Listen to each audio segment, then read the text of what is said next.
Chers Guadeloupéennes, chers Guadeloupéens, mes chers compatriotes, nous venons de vivre une année 2021 marquée par la crise du Covid, par la douleur de la maladie, le décès d'un ami, d'un parent ou d'un proche.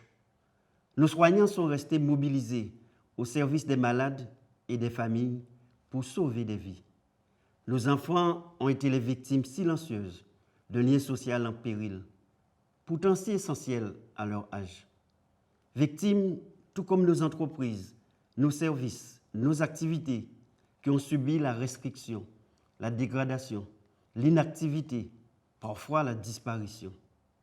En 2021, nous avons connu des renoncements au vivre ensemble, des divisions au sujet de notre santé.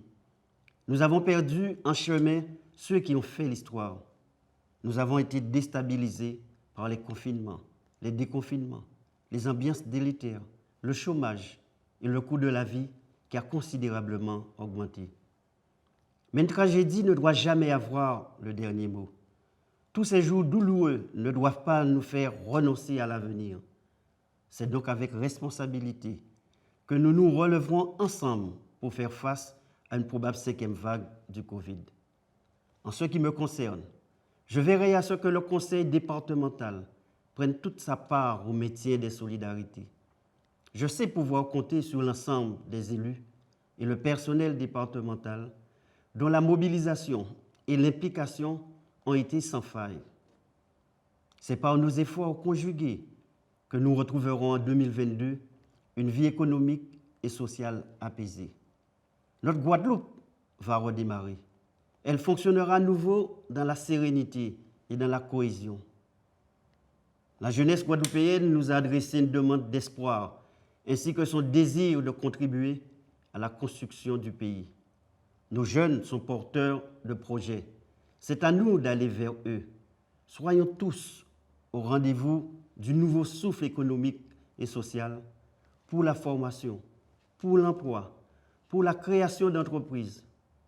Je suis convaincu que nous y parviendrons, à condition d'accorder le respect à chacun, aux soignants, aux éducateurs, aux entrepreneurs, aux associations, aux administrations, aux politiques, à nos aînés, à la jeunesse. Pas de respect sans humilité et sans dialogue. En juin 2021, lors des élections départementales et régionales, nous avons affirmé notre volonté de travailler sur la base de la concertation politique à travers le contrat de gouvernance concertée.